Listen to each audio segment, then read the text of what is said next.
Dear fellows, welcome to easy marketing. हम लोग marketing mix के बारे में पढ़ रहे थे और इसमें जो सेकंड पी है वो प्राइसिंग कहलाता है। तो इस लेक्चर में हम देखेंगे कि प्राइसिंग क्या है और इससे रिलेटेड स्ट्रेटजीज़ कौन सी हैं। प्राइसिंग को हम शुरू करते हैं मार्केट स्ट्रक्चर से, जो कि 4 तरह के होते हैं और इससे मुराद है कि मार्केट में जो कंपटीशन है वो कितनी तरह के हैं। तो सबसे पहले परफेक्ट कंपटीशन है, जिसमें बहुत सारे सेलर्स हैं और वो एक ही जैसी प्रोडक्ट्स बेच रहे होते हैं। ये प्रोडक्ट्स आमतौर पे कमोडिटीज़ होती हैं, यानी एक बेसिक सी प्रोडक्ट्स हैं, उनमें कोई यूनिकनेस नहीं है, कोई डिफरेंशिएटेड प्रोडक्ट्स नहीं है और इसीलिए जो प्राइस है वो कस्टमर सेट करेंगे। यानी कस्टमर उस प्रोडक्ट के लिए जो प्राइस देने के लिए तैयार होंगे वही उसकी मार्केट प्राइस बनेगी। दूसरा है मोनोपोलिस्टिक कंपटीशन, जिसमें सेलर्स तो बहुत सारे हैं लेकिन उनकी जो प्रोडक्ट्स हैं वो डिफरेंशिएटेड हैं, यानी हर एक की अपनी अपनी स्पेशलिटी है। इसीलिए प्राइस में एक रेंज होती है, यानी किसी की प्राइस ज़्यादा है, किसी की प्राइस उनसे थोड़ी कम है। इसकी एग्जांपल में आप रेस्टोरेंट्स ले सकते हैं कि हर रेस्टोरेंट जो है उसकी कोई ना कोई स्पेशलिटी हो सकती है और वो उसी की बेस पे अपनी जो प्राइस है वो चार्ज करता है। तीसरा जो है मार्केट स्ट्रक्चर, उसे ओलिगोपोली कहते हैं, जिसमें फ्यू सेलर्स हैं, चंद बड़ी कंपनीज़ हैं और ज़्यादातर मार्केट शेयर उन्हीं के पास होता है। अब इनके पास जो प्रोडक्ट्स हैं वो सेम भी हो सकती हैं और डिफरेंशिएटेड भी हो सकती हैं। यहाँ पर जो प्राइसिंग है वो सेट की जाती है एक दूसरे को देख के। एक दूसरे से मुराद है कि जो कंपेटिटर्स हैं वो देखते हैं कि दूसरा कंपेटिटर क्या कर रहा है, उसकी स्ट्रेटजी किस तरह की है, उसने प्राइस कितनी रखी है या उसने प्राइस कितनी कम की है। तो अकॉर्डिंगली वो भी उसे इमिटेट करने यानी कॉपी करने की कोशिश करते हैं। ऐसा ज़्यादातर आपको मिलेगा ऑटोमोबाइल सेक्टर में। चौथा जो स्ट्रक्चर है उसे मोनोपोली कहते हैं, जिसमें एक ही सेलर है, लिहाजा उसकी जो प्रोडक्ट है वो यूनिक है, वो उसी से मिलेगी।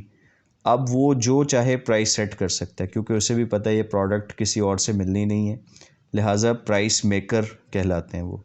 इसकी आप मिसाल ले सकते हैं इलेक्ट्रिसिटी की, जो कि लेस्को से मिलती है, वापडा से। अब वो प्राइस बढ़ा भी देगा तो आप उसी प्राइस के मुताबिक जो है ना वो बिजली लेने पे मजबूर होंगे। इसके बाद प्राइसिंग को समझने के लिए ये भी इम्पॉर्टेंट है कि हम उसकी जो कॉस्टिंग है उसको समझें। तो ये जो ग्राफ आप देख रहे हैं स्क्रीन के ऊपर, यहाँ पे एक्स एक्सिस पे है नंबर ऑफ़ यूनिट्स और वाई एक्सिस पे है डॉलर्स। यहाँ मुख्तलिफ़ तरह की जो कॉस्ट्स हैं वो शो की गई हैं। सबसे पहले नीचे जो ग्रीन ग्राफ है वो वेरिएबल कॉस्ट को शो कर रहा है। आप देख सकते हैं ये ओरिजिन या ज़ीरो से शुरू हो रही है। वेरिएबल कॉस्ट जो है ये डिपेंड करती है नंबर ऑफ़ यूनिट्स प्रोड्यूस के ऊपर। अगर कोई यूनिट प्रोड्यूस नहीं किया गया तो कॉस्ट ज़ीरो होगी और जितने नंबर ऑफ़ यूनिट्स बढ़ेंगे कॉस्ट भी बढ़ेगी। दूसरी है फ़िक्स कॉस्ट, जो कि रेड ग्राफ में आपको नज़र आ रही है। अब फ़िक्स कॉस्ट जो है ये चूँकि फ़िक्स्ड है, लिहाजा आप कोई यूनिट प्रोड्यूस ना करें या आप जितने चाहे यूनिट्स प्रोड्यूस करें, ये यूजुअली चेंज नहीं होगी। तीसरी है टोटल कॉस्ट, जो कि वेरिएबल और फ़िक्स कॉस्ट का सम है और यहाँ पे इसे ऑरेंज ग्राफ के साथ शो किया गया और देखें कि ये स्टार्ट हो रही है फ़िक्स ग्राफ के, फ़िक्स कॉस्ट का जो ग्राफ है उससे ऊपर और ये पैरेलल है आपकी वेरिएबल कॉस्ट के। तो चौथी चीज़ जो इसमें नज़र आ रही है वो है आपका रेवेन्यू। रेवेन्यू से मुराद है कि number of units sold multiplied by price. जिस प्राइस पे बेचे और जितने नंबर ऑफ़ यूनिट्स बेचे उसका प्रोडक्ट जो है वो आपका रेवेन्यू है। अच्छा, ये रेवेन्यू का जो ग्राफ है ये आपकी टोटल कॉस्ट के ग्राफ को एक पॉइंट पे इंटरसेक्ट कर रहा है। इस पॉइंट को हम कहते हैं ब्रेक इवन पॉइंट और ये बड़ा इंपॉर्टेंट पॉइंट है। इस ब्रेक इवन पॉइंट से आगे वाला जो जोन है उसे प्रॉफिट जोन कहते हैं, यानी इस यूनिट के बाद, इस पॉइंट के बाद जितने यूनिट्स आप ज़्यादा बेचेंगे वो आपके लिए प्रॉफिट जनरेट करेंगे और इस पॉइंट से पीछे जो है वो लूजिंग जोन है, ये लॉस जोन है, यानी इससे कम जितने भी यूनिट्स बिकेंगे वो लॉस जो है उसकी तरफ लेके जाएंगे। इसीलिए इसको आइडेंटिफाई करना, इस ब्रेक इवन पॉइंट को, बहुत इम्पॉर्टेंट है और इस तक जल्दी से जल्दी कंपनीज़ ये चाहती हैं कि वो पहुंच जाएं। इसीलिए आपने अपनी जो प्राइस है उसको सेट करते हुए इस पॉइंट को जहन में रखना होता है। जितनी आप प्राइस हायर साइड पे सेट करेंगे उतना ये पॉइंट जल्दी आ जाएगा, लेकिन हायर साइड पे प्राइस सेट करके उसको सेल करना ये भी एक चैलेंज होता है। तो ये सारी चीज़ें हमें जहन में रखनी होती हैं जब हम अपनी प्राइसिंग स्ट्रेटजीज़ बनाते हैं। अच्छा देखें, जब भी आप अपनी कोई प्रोडक्ट मार्केट में इंट्रोड्यूस करवाते हैं तो या तो आप स्किमिंग प्राइस की तरफ जाते हैं, यानी अगर आपकी प्रोडक्ट बहुत स्पेशल है, डिफरेंशिएटेड है, हाई क्वालिटी है, तो आप उसके लिए प्रीमियम प्राइस चार्ज करते हैं।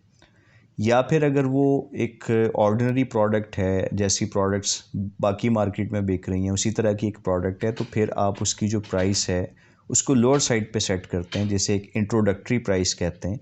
उसका मकसद ये होता है कि कम प्राइस की वजह से ज़्यादा लोग उसे ख़रीदेंगे और आप ज़्यादा मार्केट शेयर जो है वो ग्रैब कर सकेंगे और मार्केट में पेनिट्रेट करने की कोशिश करेंगे। इसीलिए इसे पेनिट्रेशन प्राइस कहा जाता है। तो चॉइस दो हैं चॉइसेस, एक स्किमिंग है, दूसरा पेनिट्रेशन है, जो कि डिपेंड करती है कि आपकी प्रोडक्ट किस तरह की है। फिर जो आपकी प्राइसिंग है ये प्रोडक्ट लाइन के ऊपर भी डिपेंड करती है। आपकी मुख्तलिफ जो प्रोडक्ट लाइंस हैं उसके हिसाब से जो प्राइसेस हैं वो मुख्तलिफ हो सकती हैं। मिसाल के तौर पे विद रिस्पेक्ट टू पैकिंग अगर आप देखें तो जितनी बड़ी पैकिंग होगी प्राइस भी ज़्यादा होगी। जैसे पेप्सी की मुख्तलिफ जो पैकिंग्स हैं वो आपको नज़र आ रही हैं, अकॉर्डिंगली उसकी प्राइस बढ़ेगी। बाज़ दफ़ा विद रिस्पेक्ट टू फ्लेवर्स भी प्राइस चेंज होती है। जैसे अगर आप नेस्ले जूस लेने जाएं तो कुछ ऐसे फ्लेवर्स हैं जो ज़्यादा एक्सपेंसिव हैं और कुछ की कीमतें जो हैं वो कम हैं। आइसक्रीम में भी ऐसा है कि टूटी फ्रूटी यूजुअली आपको ज़्यादा महंगी मिलेगी as compare to other flavours. इसके बाद है कैप्टिव प्रोडक्ट प्राइसिंग। देखें, एक प्रोडक्ट है उसे आप मेन प्रोडक्ट कहते हैं और एक प्रोडक्ट ऐसी होती है जिसकी बाद में उस मेन प्रोडक्ट के साथ ज़रूरत पड़ती है, उसे हम कैप्टिव प्रोडक्ट कहते हैं। जैसे अगर आप एक प्रिंटर ख़रीदते हैं एचपी का, तो प्रिंटर जो है वो आपकी मेन प्रोडक्ट है। अच्छा, अब आप इस प्रिंटर को इस्तेमाल करेंगे तो कुछ अर्सा गुज़रने के बाद इसकी जो कैट्रिज है वो ख़त्म हो जाएगी। चलें आप उसे 1 से 2 दफ़ा रीफ़िल करवा लेंगे, लेकिन रीफ़िल करवाने के बाद फिर एक वक्त आएगा कि आपको उस कैट्रिज को भी चेंज करना पड़ेगा। तो एचपी वाले जो है वो कैट्रिज भी बनाते हैं और वो कैट्रिज जो है वो आपको ऑफ़र करते हैं। अब यहाँ पे इसकी जो प्राइसिंग है वो किस तरीके से सेट करते हैं। हम सपोज़ कर लेते हैं कि जो प्रिंटर है वो आपको मिला 20,000 रुपये का और मज़ीद उसमें जो बॉडी है प्रिंटर की वो 10,000 रुपये की है और 10,000 की उसके अंदर जो कैट्रिज है वो लगी हुई है। तो जब आपने इसे इस्तेमाल किया और जिस वक्त कैट्रिज को चेंज करने का वक्त आया तो वो कैट्रिज आपको मार्केट में मिल रही है 15,000 रुपये की। देखें, होनी तो वो 10,000 रुपये की चाहिए थी, लेकिन वो आपको 15,000 रुपये की मिल रही है। उसकी जो नॉर्मल प्राइस होनी चाहिए थी उससे महंगी मिल रही है। इसके बावजूद आप उस कैट्रिज को ख़रीदने को प्रेफरेंस देंगे। वजह ये है कि पूरा जो प्रिंटर है दोबारा से ख़रीदेंगे तो वो 20 में ही मिलेगा, जबकि कैट्रिज लेने की सूरत में आपको 5,000 रुपये सेविंग होगी। तो यूँ कंपनी ज़्यादा प्राइस चार्ज करती है कैप्टिव प्रोडक्ट्स के लिए और कस्टमर जो है उसके बावजूद उन्हें ख़रीदते हैं क्योंकि उनकी भी उसमें बचत होती है। अब इसी तरह जिलेट रेज़र की आप एग्ज़ाम्पल ले लें। इसमें भी 2 पार्ट्स हैं, एक रेज़र है और दूसरा उसका हैंडल है। तो पहली बार आपने मुकम्मल सेट ख़रीदा, उसके बाद आप चाहें तो हैंडल जो है वो वही इस्तेमाल करें और उसकी एक रेज़र्स की किट ले लें जो कि आपको रिलेटिवली महंगी मिलेगी, लेकिन ओवरऑल वो आपको सस्ती पड़ेगी। तो यहाँ पे भी कैप्टिव प्राइसिंग जो है उसका कॉन्सेप्ट आ जाता है। समटाइम्स ये होता है कि एक मेन प्रोडक्ट के साथ एक सेकेंडरी प्रोडक्ट जो है वो उसी वक्त इस्तेमाल होती है जब मेन प्रोडक्ट को इस्तेमाल किया जाए। मिसाल के तौर पे आप शूज़ ख़रीदते हैं तो शूज़ के साथ जो शॉपकीपर है वो आपको उसका शाइनर भी बेचने की कोशिश करता है। इसी तरह से आप नेल पॉलिश लेते हैं तो नेल पॉलिश का जो रिमूवर है वो भी बेचने की कोशिश की जाती है। तो नेल पॉलिश और शूज़ मेन प्रोडक्ट्स हैं और नेल पॉलिश रिमूवर और शू क्लीनर जो है ये सेकेंडरी प्रोडक्ट्स हैं। ये जो सेकेंडरी प्रोडक्ट्स होती हैं यूजुअली या तो ये लो क्वालिटी होती हैं या फिर ये क्वालिटी वाइज तो ठीक है लेकिन जो प्राइस इनकी चार्ज की जाती है वो ज़्यादा होती है और कंज्यूमर जो है वो उसका फोकस ज़्यादा मेन प्रोडक्ट की तरफ होने की वजह से वो लो क्वालिटी सेकेंडरी प्रोडक्ट ले लेता है या फिर वो महंगी ले लेता है। इस स्ट्रेटजी को ऑप्शनल प्रोडक्ट प्राइसिंग कहते हैं। इसके बाद है बंडल प्राइसिंग। इसमें बहुत सारी जो रिलेटेड प्रोडक्ट्स हैं उनका एक पैक बनाया जाता है और यूजुअली उसे एक डिस्काउंटेड प्राइस पे जो है वो बेच दिया जाता है। अब इसमें फ़ायदा क्या होता है, कंज्यूमर का फ़ायदा ये होता है कि उसे काफ़ी सारी चीज़ों का पैक एक अच्छी पैकिंग में और डिस्काउंट के साथ मिल गया। और कंपनी का फ़ायदा ये है कि बहुत सारी ऐसी प्रोडक्ट्स जो रूटीन में नहीं बिकती, लेकिन इस तरह से उनकी सेल्स बहरहाल हो जाती हैं। जैसे मेकअप किट में देखें तो कई ऐसी चीज़ें हैं जो ज़्यादा कॉमनली बिकती हैं और बहुत सारी ऐसी चीज़ें हैं जो बहुत कॉमनली इस्तेमाल नहीं होती। इसी तरह शेविंग का जो सामान है उसमें ज़रूरी नहीं है कि हर बंदा जो है वो आफ्टर शेव भी इस्तेमाल करे। वो फ़ोम इस्तेमाल करेगा, रेज़र इस्तेमाल करेगा, लेकिन आफ्टर शेव जो है वो कोई कोई इस्तेमाल करता है। तो इसीलिए जो बंडल बनाया जाता है उसमें वो भी बिक जाता है। अच्छा, बाज़ दफ़ा इसी बंडल की जो प्राइस है वो डिस्काउंटेड की बजाय प्रीमियम प्राइस चार्ज की जाती है, क्योंकि उसमें जो रिलेटेड प्रोडक्ट्स हैं वो एक ही डिज़ाइन की और थोड़ी कस्टमाइज्ड वे में जो है वो बेची जाती हैं। जैसे अगर आप राइट साइड पे देखें तो एक बॉक्स है जिसमें लेदर बेल्ट है, की चेन है, पेन है और वॉलेट है, और ये एक ही तरह के जो है ना वो डिज़ाइनिंग के साथ और बहुत अच्छी पैकिंग में जो है वो बेचे जा रहे हैं। तो इसकी जो प्राइस है वो ज़्यादा चार्ज की जाएगी। एक और प्राइसिंग स्ट्रेटजी है जिसे ट्रेड इन अलाउंस कहा जाता है, और इस स्ट्रेटजी में जो कंपनी है वो अनाउंस करती है कि आप हमारी यूज़्ड प्रोडक्ट, कोई पुरानी प्रोडक्ट जो है वो ले आएँ और उसके बदले में नई प्रोडक्ट एक अच्छे डिस्काउंट पे ले जाएं। इसी तरह से सेगमेंटेड प्राइसिंग हो सकती है जो कि डिफरेंट सेगमेंट से डिफरेंट तरह की जो प्राइस है वो चार्ज करती है। मिसाल के तौर पे अगर आप किसी एयरलाइन पे सफ़र करें तो एडल्ट्स की जो टिकट है वो और होती है, जो चिल्ड्रन हैं 2 से 11 साल के दरमियान उनकी टिकट डिफरेंट है, और जो इन्फेंट्स हैं अंडर 2 इयर्स इनके लिए लेस चार्ज किया जाता है। इसी तरह से अगर आप ज़ू में जाएं तो वहाँ पे जो एडल्ट्स हैं उनकी टिकट महंगी है, जबकि बच्चों के लिए वो टिकट सस्ती है। फिर है जी segment price based on facilities, यानी जितनी फैसिलिटीज़ ज़्यादा उतनी प्राइस भी ज़्यादा। मिसाल के तौर पे जो एयरलाइंस हैं इसमें 2 सेक्शंस होते हैं, बिज़नेस क्लास और इकोनॉमी क्लास। और ऑब्वियसली जो बिज़नेस क्लास है ये महंगी होती है और यहाँ पे फैसिलिटीज़ भी ज़्यादा होती हैं, जबकि इकोनॉमी क्लास जो है ये सस्ती होने के साथ साथ इसमें जो फैसिलिटीज़ हैं वो भी नॉमिनल सी होती हैं। इसी तरह से राइट साइड पे जो ऐड है वो एक सिनेमा का है जिसमें सिल्वर और गोल्ड कैटेगरीज़ की जो टिकट्स हैं वो डिफरेंट हैं, क्योंकि वहाँ पे दी गई फैसिलिटीज़ डिफरेंट हो सकती हैं। Segment price based on design भी हो सकती है। जैसे गाड़ियाँ जो हैं मैनुअल और ऑटोमेटिक, उनकी जो प्राइसेस हैं वो मुख्तलिफ होती हैं। इसी तरह से अगर आप घर ख़रीदते हैं तो 2 बेडरूम्स, 3 बेडरूम्स और 4 बेडरूम्स के जो घर हैं उनकी प्राइसेस में फ़र्क होगा। फिर segment price based on location हो सकती है। जैसे जो पुराने डिज़ाइन के सिनेमा घर होते थे वहाँ पे हॉल, गैलरी और बॉक्स, ये 3 डिफरेंट लोकेशंस होती थी और तीनों की जो टिकट प्राइस है उसमें फ़र्क होता था।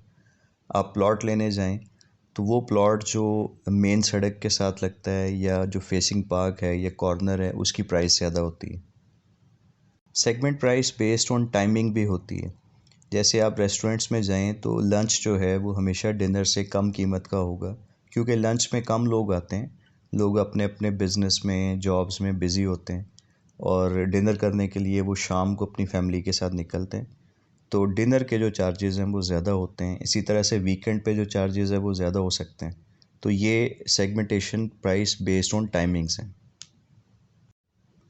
बाज़ दफ़ा कंपनीज़ जो सेल्स प्रमोशंस हैं वो ऑफ़र करती हैं, जैसे किसी प्रोडक्ट की प्राइस जो है उसको कम किया जा सकता है, या 2-3 यूनिट्स जो है वो इकट्ठे ख़रीदने पे उस पे कुछ डिस्काउंट जो है वो दिया जा सकता है, या by one get second on 50% discount. तो इस तरह की जितनी भी प्राइसिंग है वो प्रमोशनल प्राइसिंग कहलाती है। इसी तरह से ज्योग्राफिकल प्राइसिंग होती है, यानी जो प्रोडक्ट आपको डिलीवर की जाएगी उसका डिस्टेंस कितना ज़्यादा है। मिसाल के तौर पे आप बाहर से कोई चीज़ इंपोर्ट करते हैं और वो कराची पोर्ट पे आती है तो उसकी जो प्राइस है उसे FOB प्राइस कहा जाता है, फ्री ऑन बोर्ड प्राइस। वो कराची पोर्ट के ऊपर है। लेकिन आप चाह रहे हैं कि जी ये आपकी लोकेशन पे आपको मिले तो इसे एट होम प्राइस कहते हैं। तो FOB में डिलीवरी चार्जेस जो है वो ऐड हो जाएंगे। फिर बाज़ दफ़ा एक यूनिफॉर्म्ड डिलीवर्ड प्राइस जो है वो रखी जाती है कि अगर कराची से पूरे मुल्क में जो है वो प्रोडक्ट्स डिलीवर की जाएंगी तो हर जगह, चाहे वो नज़दीक है जैसे हैदराबाद है या वो दूर है जैसे इस्लामाबाद है, तो उसके जो चार्जेज़ हैं वो एक जैसे रखे जाते हैं।